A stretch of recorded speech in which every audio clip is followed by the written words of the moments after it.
Ladies and gentlemen, I present to you Mr. Davey Squires.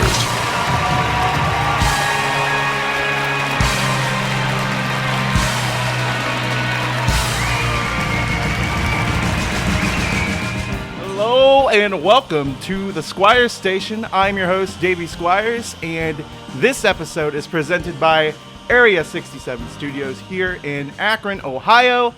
My special guest for today is Kody Greene. How you doing, man? Good, how are you? Oh, not too bad. So you come in here bringing this Iron Man suit. Okay, so before we get to this stuff, how did you get into building this stuff? Back when I was 10, I was diagnosed with cancer, and I spent 4 months straight in there the first time, and I had to go back repeatedly on a week-off week for treatments and stuff for more radiation. Yeah.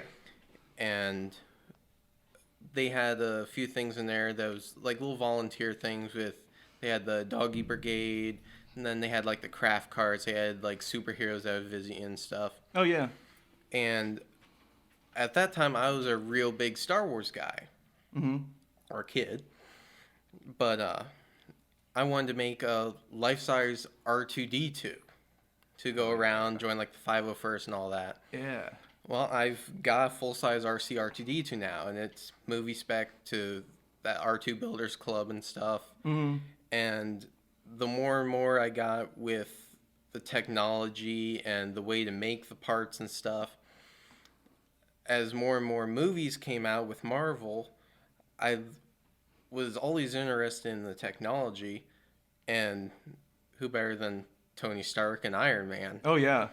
And I started looking at all these videos and stuff, and we did one maker fair before I had my first printer, and there was a makerspace, and they were doing printer kits where you would pay for the kit, you would come in, everyone would do it together as a class, kind of, just anyone needed help, you could help each other. Yeah. Well, I kind of got discouraged and kind of tossed it off to the side, a little mad at it. We had some programming problems from the manufacturer. And a little bit later, I said, hey, I'm going to start this cool project. My dad's like, no, you finish that or pay me the money for the first printer. So I'm like, fine, let's get it going. So we get it going. We go back to a couple more sessions. We get it going right and everything. And he went from telling me, get that thing running. He doesn't ever complain about them. But I can tell it kind of gets on his nerves when all you hear for basically like months on end is from little motors. Yeah. The first year I had that first printer, I now have 10 of them, ranging anywhere from 8-inch square print volume to 20-inch print square volume. Mm-hmm. The first one was only down, I think, for probably a total of like 5 days because of either broke parts or I need to rebuild a piece of it. Yeah. Other than that, and time between like when it finished and I started it back up, it was constantly running 24/7. Mm-hmm. I actually wore out a set of motors on it. Wow. Yeah. Huh. So it's just from it running that whole time. Constant running, and I wore it out. It was meant for a hobby printer, and I was using it industrial. Yeah. So how big do those run you? Like, For price? like how big do they get? Like, There's some, I've got a picture somewhere in my phone that I found of one that there's a person standing in it. dang. And I mean, like, probably 4 or 5 of these tables could fit in there on the build plate. Huh. I mean, they can get tremendous in size. Mm-hmm. Like I said, my smallest one's like 8-inch squared, so it's got a build plate like that, but the size of the machine is a little larger, its footprint, and my dad and I built a nice hardwood base that's about that big. Mm-hmm. So there's different ways you can take up less space with different printers. They've got one that they call a Delta style, that it's just like a triangle, and it has a round build plate. Instead of the X and Y carriages going this way, it has 3 rods that come into the center with a hot end. it's very tall, but it only uses about half of its what looks to be its build volume, but it's just the way those are designed. They have a lesser footprint, but they take up more space vertically. Yeah. I don't have any of those. A lot of mine are, I guess you could say, the larger footprint ones, because they'll have like a 10 by 10 frame, but from the bed traveling to get to the far edges of the front and back, it'll still travel 20 inches. Okay. So you still gotta have space for them and stuff, but But they're not as tall. no, they're not near as tall. Okay. So that's when you got into this. Yeah. After that? Yeah, I just kind of started wanting to make... I like doing stuff that people haven't done or haven't succeeded at yet. Mm-hmm. And I've seen a lot of people try to do, like, the internal frames and stuff of the Iron Man suits, or another thing I was looking at for some of the inspiration of the joints and stuff in this one were the, like, the DARPA robots and the Boston Dynamics, the suits that, like, some of the car factories are using now to help their workers take strain off their bodies and such. Mm-hmm. And people had made stuff that worked, but it wasn't as compact and looked right. Yeah. So, like, there was a guy in the Iron Man builders that he made the full body that you could step into, but, like, the feet weren't the Iron Man shape. It was just like a box, and then there was just a straight bar on the back. Okay. I mean, you gotta start somewhere, and I pretty much started there too. Mm-hmm. But I wanted to make stuff as detailed as possible, but functional. Yeah. Functional. So a lot of the parts and stuff in this all have some kind of purpose, while also still serving as detail parts to look like the actual internals of the suits in the movies. Yeah. All hydraulically infused. Yeah, it's got gas struts from cupboard doors.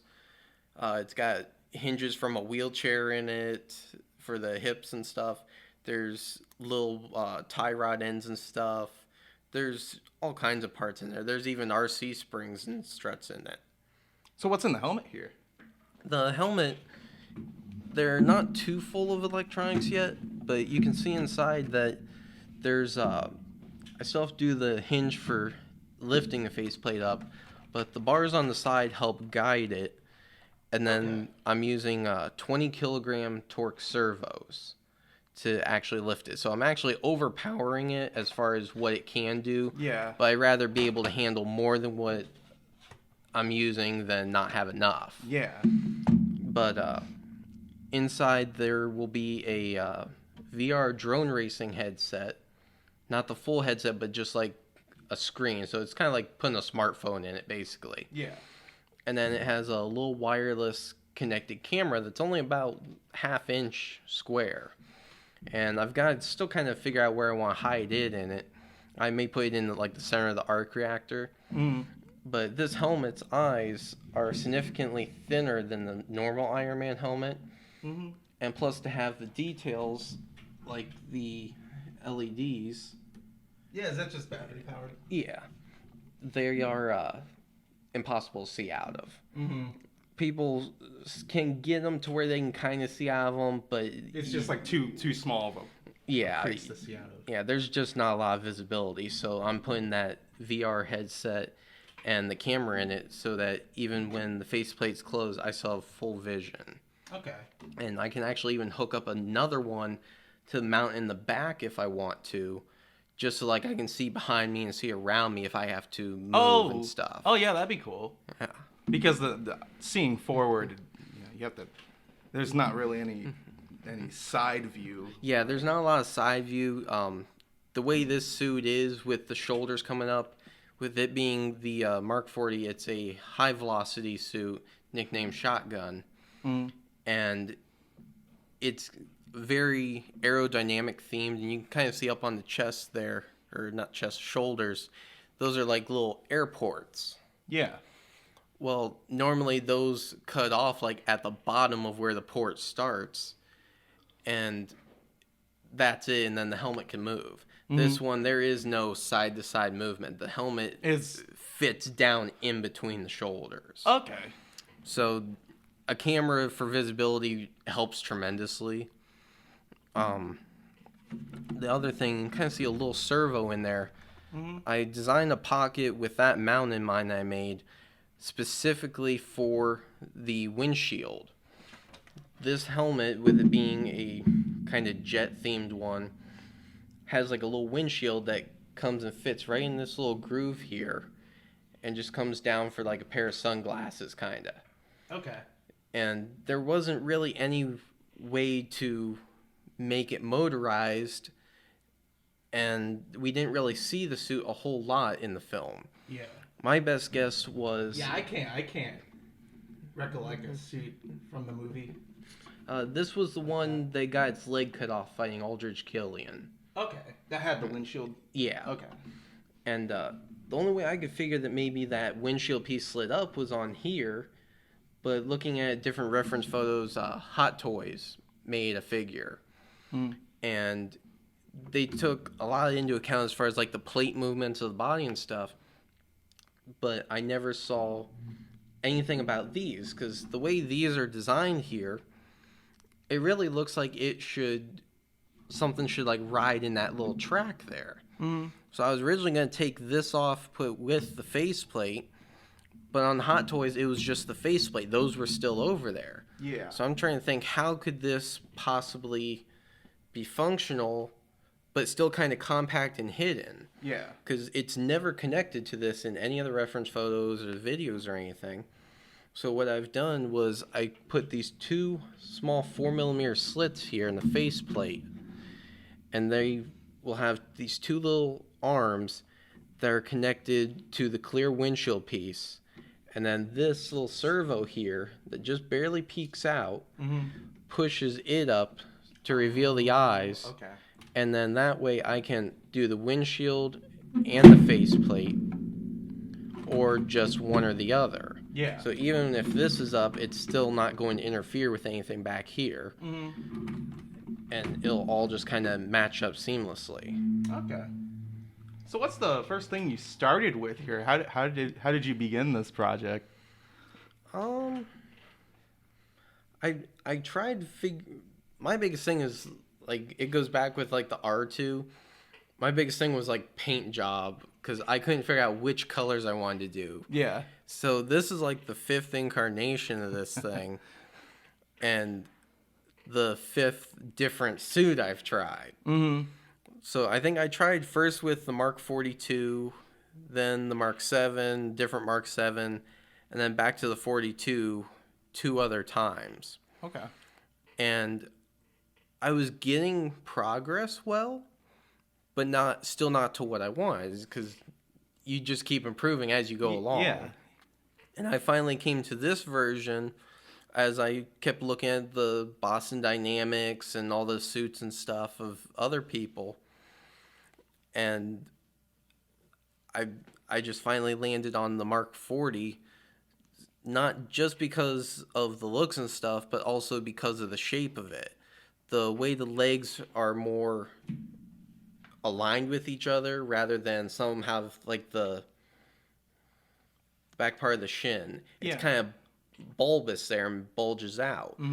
Well, the average person's leg isn't really shaped like that. Yeah. And even if you look at the movies where they did wear the armor, it wasn't the full body armor hardly ever. Yeah. It was like just the top, enough for the shot.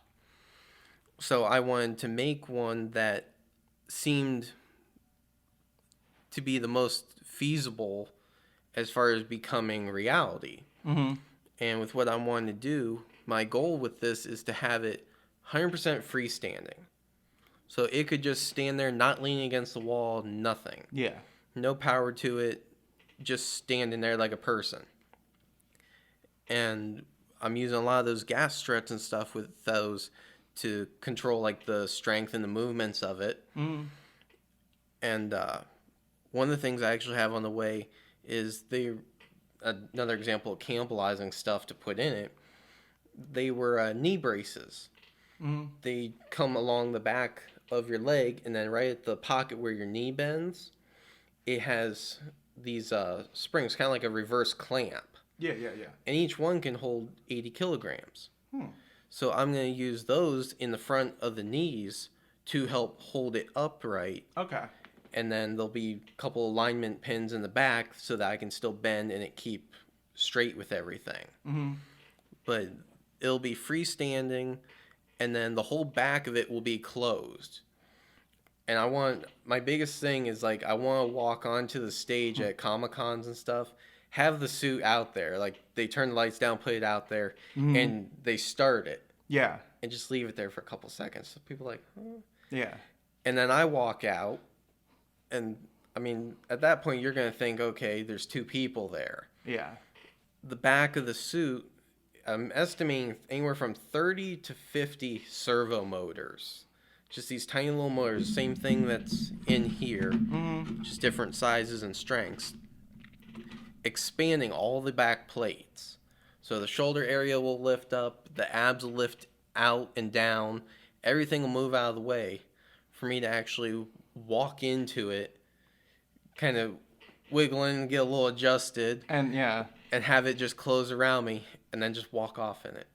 That's so cool. And for it, like, to be lit up and just like... Yeah, I've got lights that are going to go in the exhaust areas, so like the sides of the calves, and then the spots that are up on the chest, or shoulders, and then there's also a large exhaust port in like the middle of the back. Okay. And then I've looked at ways to do them, and I'm actually getting ready to design the 3D parts for it. But I'm going to take and make my own smoke machine using the e-vapes. Oh. So I've got these two little disc connectors for them. There'll be 2 of those pods filled with fluid. There'll be a little ring vent, and it'll blow air through there, pumping out smoke through these tubes to all the exhaust ports. Okay. So that when my back is facing the crowd, I can trigger it, and it looks like I'm getting ready to take off. So I actually have like an exhaust trail. Where are the exhaust ports at? There's one in the middle of the back about here, and it actually kind of goes with the back of the suit. Yeah, I was gonna say it would have to move. Yeah, it actually goes all the way down the tailbone. Okay. And then there's also one on the side of the shins on the outside. And then I think there's a couple on the arms in the biceps at the back. But there'll be basically fog juice used in them instead of the vape stuff. Yeah. But it'll actually have like an vape exhaust trail. You should I like just have it be vape. It just smells like vape. I think I'd get disqualified from the contest then, though. It's just like vape. It's like, who the fuck's vaping here? Like, it's fucking Iron Man. That's crazy. Like, so what are the next steps here? I mean, the next steps now are mostly reinforcing the insides to make sure when it's all connected together, it's not going to give way in any one area. Like I said, a lot of my pieces I do in the suit, I try to make them look like functioning parts, or they are functioning parts. yeah. But you can see, like, there in the chest, that aluminum strip that goes across, that's actually holding at the sides under the armpits where gas struts is connected, and then it's connected in the center, and then it's also holding these outer panels here all together. So it's reinforced all the connection points, anything that might have flapped around or anything. And then after that, a lot of it is just linkage and sizing. Because I think I've printed 3 or 4 sets of the thighs just alone, trying to tweak them, stretch them for space, parts, mounting points. And like the chest, that's the 3rd or 4th chest, I think, too. The first one I printed all as one piece, and it was a 9-day print on that 3D printer. Huh. And that was with a large nozzle to make it go faster. Dang. Huh. So it sometimes takes a while for these parts to get out. Yeah, they can take a good amount of time. A lot of it depends on the settings as well. Because I think that the chest parts there are printed at 0.2 layer height. Mm-hmm. So it raises up every 0.2 of a millimeter to do the curves and angles and stuff. I think that's in 6 pieces. The top right shoulder, I think, was about a day and a half. Okay. And then I split it up because at the same time, 7-day printing, you get 6.5 days through. Someone screws up, that's all waste. Yeah. And the filament's not bad, but it's still not cheap either. Mm-hmm. But you can swap out the different nozzles. Those ones were printed with a 0.6 millimeter nozzle hole. And then you can even go up to 1 millimeter. But the details and quality of the print does tend to reduce some, depending what it is. Like if you're just printing a large box, a large nozzle is no problem and is great for that. Yeah. But if you're trying to print something small with details, it's not going to get the details. Mm-hmm. I was gonna ask, how many iterations was the R2D2? The R2D2, it was pretty much one. There was parts that like I swapped out as I got better ones or made better ones. I think I went through 3 frames on it. The first one, it was when I first started. I kind of got in a hump in a hurry for it, and I'm like, oh, this is awesome. Yeah. I had to calm down first. And I'm thinking I'm getting this great deal. I got a frame and some blueprints for $100. Mm-hmm. Well, it gets there. The frame, someone didn't know how to cut out parts straight, and it wasn't assembled nice. So I kind of tried to struggle and use it, but it wasn't working. Yeah, that was the first. Yeah. First one. And then I had someone give me a frame, and that one worked, and that's actually still the one that's in it. I counted it as 2 because the bottom plate actually shattered off of it. Mm-hmm.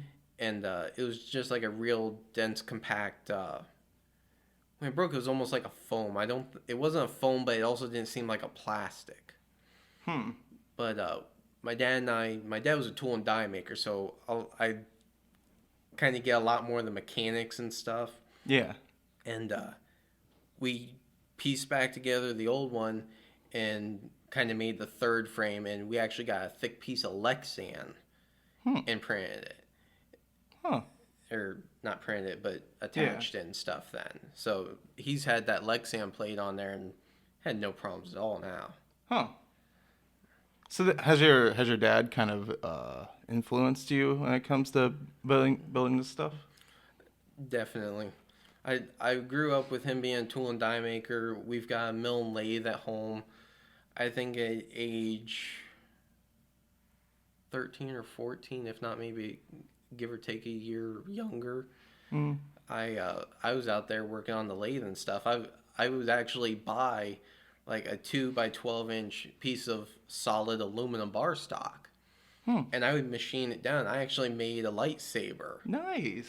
I actually even made a second one that I actually did for trade for some parts for one of my other projects, and it was hollowed out and everything. It had set screws to custom adapt to FX lightsabers. Huh. So it was truly a one-of-a-kind piece because it was specifically made with certain requirements.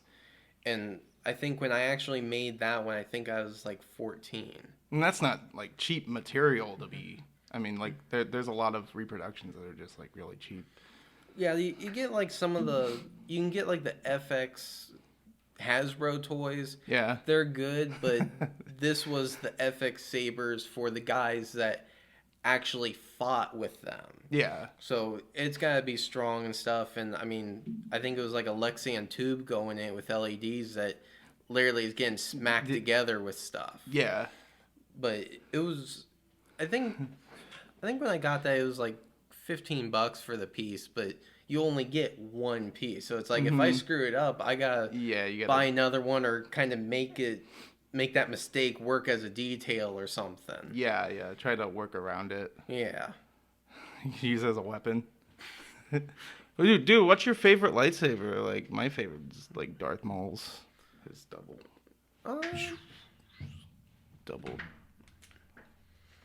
I kind of want to say Vader's, just because I like the fins on it at the base. Classic. Yeah. That's a classic. Yeah, so like do you have so is this is what you've been working on? Have you been working on other projects? I've got a few other little ones that I'm doing. There's one that I'm doing right now. I'm kind of trying to do. I do this as like a little bit of a side gig too. When I'm not printing parts, I actually do commission work for cosplayers and stuff. Mm-hmm. But I'm kind of trying to like reach out to like certain little shops and stuff because you can 3D print anything. You can 3D print a cigarette holder, or cigar holders, and bases and stuff. You can print wire strippers that you mount a little razor blade in and stuff. It's a quick grab tool or something. Oh yeah. So I've reached out to a couple little places locally that I'm trying to put like just kind of like a little thing there, like at Ace Hardware when you walk through the aisles to the register, like that little tiny display there. Mm-hmm. But the other big thing I'm working on right now, I'm still working on the design of it, but I got Do 3D. They're a well-known 3D file place and extremely high quality stuff. They have the Mark V briefcase armor in Iron Man 2 when they throw out the little suitcase. Yeah. He steps on it and expands and stuff. I'm not doing the suit. I have the suit files. I have files for like half the Iron Legion. But this one, I'm leaving it as a briefcase to kind of use it as one.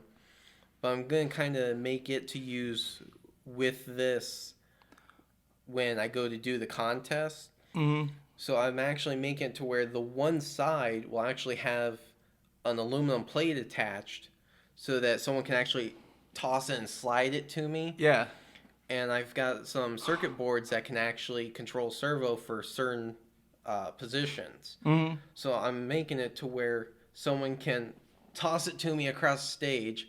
I stop it with my foot, tap a little button with my toe, and it actually open up and have speakers for Shoot the Thrill, Thunderstruck, stuff like that. That's so cool. It'll actually be functional as a suitcase to carry stuff in one side of it, and then actually have like a little speaker sound system in the other half. That's so cool.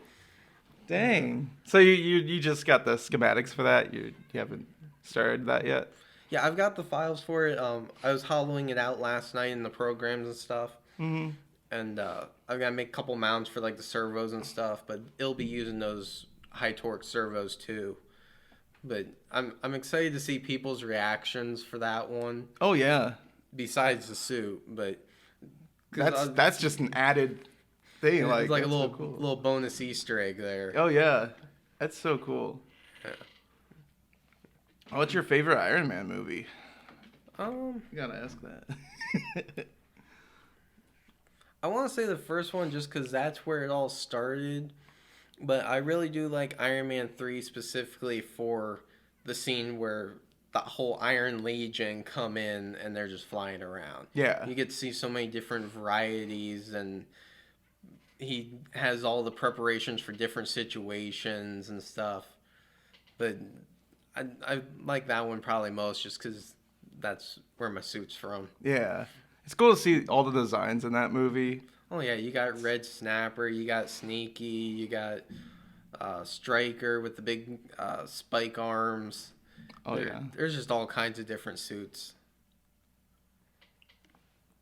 You were talking about a key fob that was that like to use with the mechanical parts of the suit?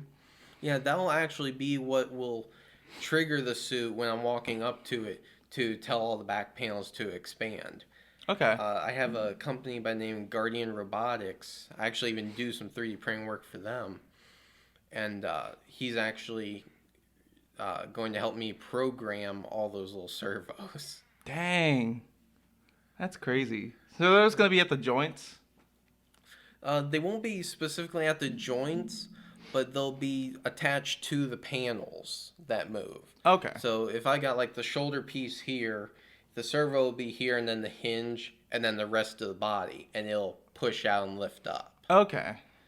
Dang, you gotta program all those.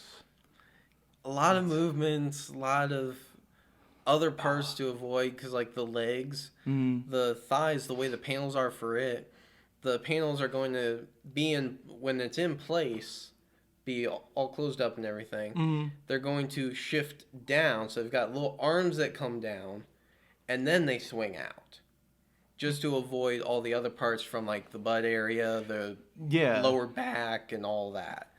But a lot of parts have to have like 2 stages of movements just to avoid other pieces, because I don't want to like do one piece at a time and stuff. Yeah. So these are all gonna be synchronized to expand at once. That's crazy. Yeah, like because the back has to be. How open does the back have to be? I'm kind of still messing with that, just because it's definitely dependent, like on what I'm wearing, especially. Yeah. So I've got to lose a little weight there, but like when I get in, the sides obviously catch my shirt. There's little bolts and stuff, so I'm gonna have to wear something that's kind of more form fitting. Yeah. In the groin area, the thigh plates in the center there, they catch, so I actually have to kind of cut them down farther, just so that like the crotch of the pants don't catch. Yeah. The hip areas, it's really dependent on what I'm wearing, and I've got to watch my body some, because but you gotta because like I kind of have to like go in at an angle, and then it kind of like just sits on me. Okay. Wow. Dang. And you can't move backwards, or it's gonna catch, right? To get in, or there's little spots that catch as of right now, but I'll be able to walk in and out of it when all said and done is my goal. That's so cool. Oh my gosh. So just like a timeline thing, how long do you think this will be? Just like a guesstimate. Honestly, I don't know if I could even give you a half decent guess. I've been working on this for probably about 1.5 years now, maybe close to 2 years. And I mean, you can see he doesn't have legs, but he's got down to the knees, and that's about it. Yeah. And solid body though. You know, a lot of it is fitment, parts aligning and stuff. Because if something doesn't align, then I've got to reprint it. So, like I said before, I've got like 3 or 4 sets of the thighs, 3 or 4 of the chest, and just from different tweakings of all the parts. And the chest as one piece was a 9-day print, or 7 or 9-day print. I get a few of them confused. Yeah, I see it. Yeah, I see how. Like, I'm surprised you're not getting, because there's so many parts in this. Like, it's besides the moving parts. It's just like even the stationary parts. It's just like a lot of layers to deal with. I think the suit, before I cut all the panels apart, because like the ab section, it goes back to like the biggest thing that I didn't like about the armors that people do. Not that I don't like them. There's plenty of great looking armors out there. But it's the functionality of them. Yeah, they can still be in and stuff, but like the ab area is all stiff. Yeah. So you can't twist like this. You've got like that much movement, and that's it. So like the ab area here, this was all one piece, and I cut it apart into all these individual pieces. There was a side area here that was one. I cut that into 3 pieces. So I think the suit started out with like 30 to 40 pieces originally, and I've cut it into so many, I don't even know exactly. So what's the kind of most difficult part about this for you? I mean, other than the mechanics. I mean, I feel honestly, probably just budgeting, because right now I'm actually unemployed currently, but I do the commission work and stuff on the side to kind of fund it. So whenever I get a commission done, then I've got some funds to put into it. Other than that, I kind of just try to find other ways to get around little things here and there. Yeah. But, cause like one of those 30 plus servos we're putting in this thing, one of the 20 kilogram ones is anywhere from $15 to $20 each. And you're putting 30... anywhere from 30 to 50 of them in it. So it adds up quite a bit. Yeah. Like 5 or 10 of the, you can give them in 5 and 10 packs. I usually just do the 10, but the little 6mm ball joints, like what are at the end of these struts and stuff in here, and even in the hips, it's like $15 for 10 of those.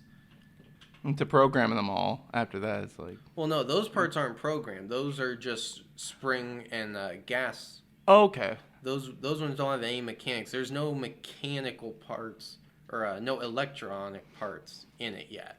Okay. So those are all just kind of help giving it shape and positions. Oh, okay. And then the servos will just control all the flaps. Huh. That's cool.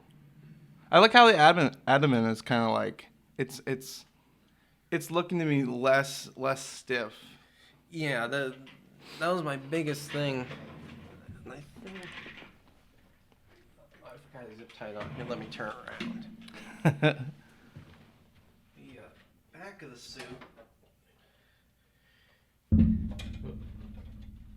You can see has a lot of joints and stuff, but like the thigh, I've got a piston underpower here, and then a ball joint, and then a big servo linkage. And with that, do with this one, I can actually move in and out of the thigh. It's kind of hard right now. Yeah. But I can sidestep in the suit, and then still lift the leg, and these kind of act as like a limit, but the abdomen here we're talking about, you can see I've got springs and RC links in here. Okay. And just with these 3 plates, there's 2, 4, 6, 8 of them there, and then there's 2 more up here for this one that's spring loaded. And then you've got all the joints and ends for the gas struts. Wow. That's crazy. Looking at it from this angle is like there's a lot that goes in it. There's definitely a lot going on. That's crazy. The arm joint from the armpit to the shoulder and arm area, there's actually going to be 3 or 4 strut type pieces like those in it, and then a universal joint, a small 5mm universal joint. There'll be a little prong that comes out holding that holds the main weight of the arm and kind of holds it out in place. But then there's 2 struts in the arm pit area that when I lift my arm up this way, the back one compresses, the front one extends, and then vice versa. So all these little pistons that are moving are actually holding it together, and all functional details. Yeah. Huh. Which is the biggest thing that I wanted to do. I want to look the part, but not just have a bunch of parts glued in there and bolted in. You want it to be flexible. Yeah. That's cool that you can sidestep in it. That's definitely something that I think because like you see in the movie, you see how he's very free flowing. Oh like, yeah, he can do the superhero pose when he lands and stuff. Oh yeah. I've seen one person actually do the superhero pose, and it was in a foam armor suit. Okay. Yeah. Because you just can't do it. Yeah. The snap thing from Endgame, even in their real thin printed parts and stuff, you still can't hardly snap. That's like the closest you can get, and you just adjust the angle to look like it. How do they do the foam ones? Like, I haven't really dealt with the foam suits, but a lot of it is there's ways I think you can heat it and then form it real quick while it cools. Oh, okay. They've got one stuff, again, I haven't really messed with it a lot, but it's called Warbler, I think. And it's specifically for forming pieces like that. So the biggest thing I've seen it used for is for female cosplayers for like the chest plate. Mm-hmm. They'll make their what they do is they wrap themselves in duct tape with a saran wrap underneath, and then they cut it off to kind of make like a bust piece, like a mannequin. Yeah. And then they can adjust things over that. Okay. And that's actually what some people do for the standard Iron Man suits is they wrap themselves in duct tape and then they cut themselves out of it and then they just tape it back up and fill it. So they've just got like it's like a mold. Yeah. But then they can pack it full and stuff, and then they heat up this piece with just a heat gun or sometimes even a blow dryer. Mm-hmm. And while it's heated up, they put it over it and just kind of hold it there. And after it cools, it keeps that shape. Yeah, that's nuts. But I feel like there isn't. I mean, it's not like it's. I mean, it's to your form, but like it is just not. You can't do certain things in it. No. Well, before we continue here, I just want to say, Mike provided the water. He's up there. We have Members Mark purified water today. Thank you, Members Mark. He's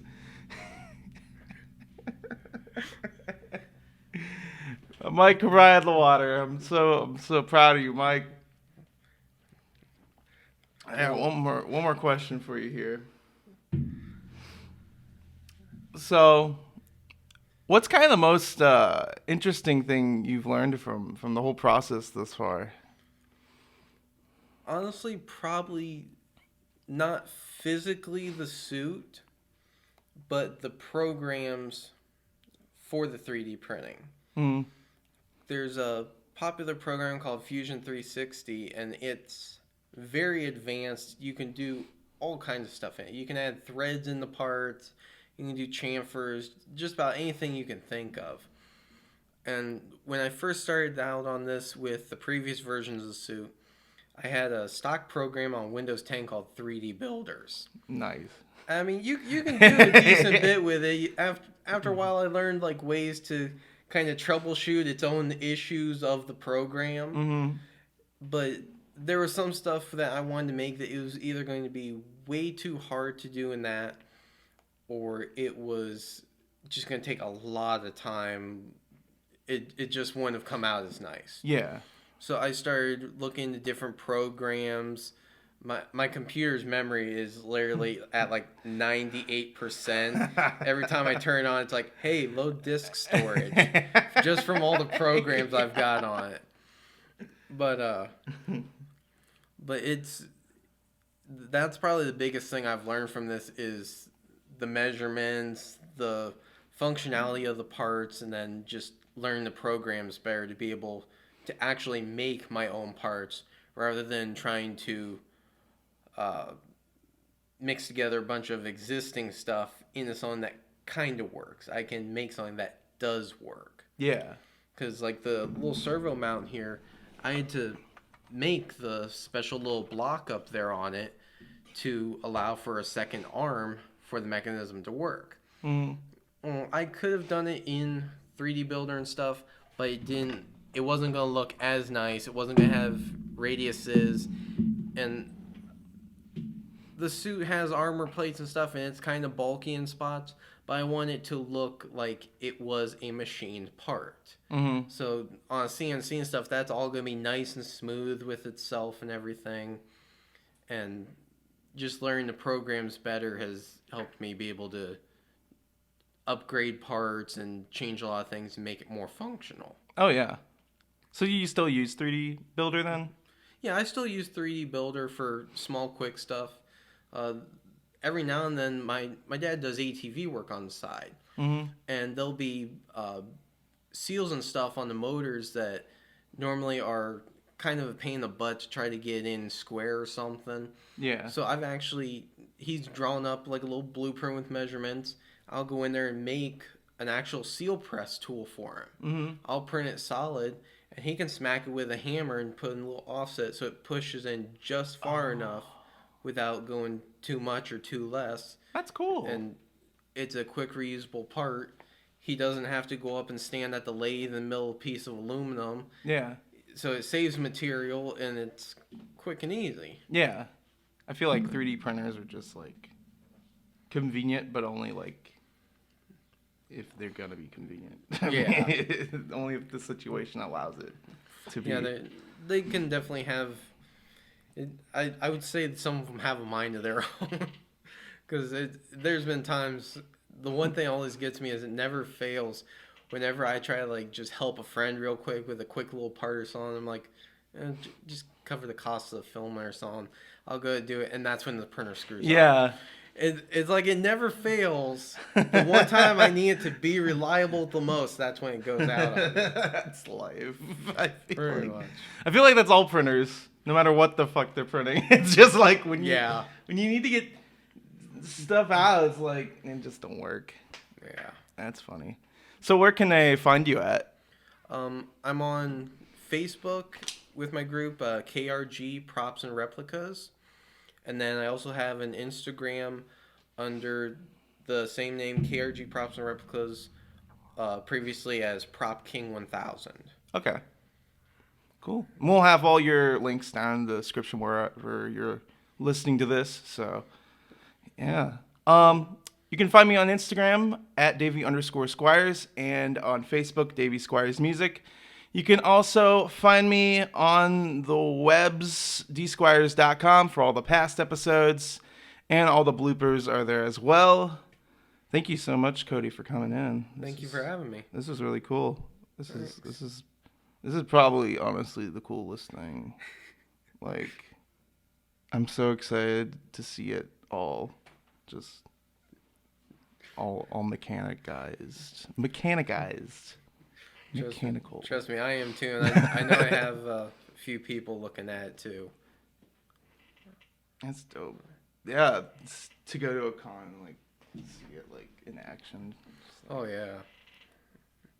The one scene I want to redo is Spider-Man: Homecoming. I know it's not the same suit, but that scene where he goes, "If you really care, you'd really be here," and then step out of the suit. I kind of just want to walk up to a Spider-Man and kind of like argue with him, so to try and like kind of provoke him to say that line. Get a guy to wear a Spider-Man suit. I actually have a couple friends. Just recreate the scene. Yeah. That's cool. Mike, you can stop the presses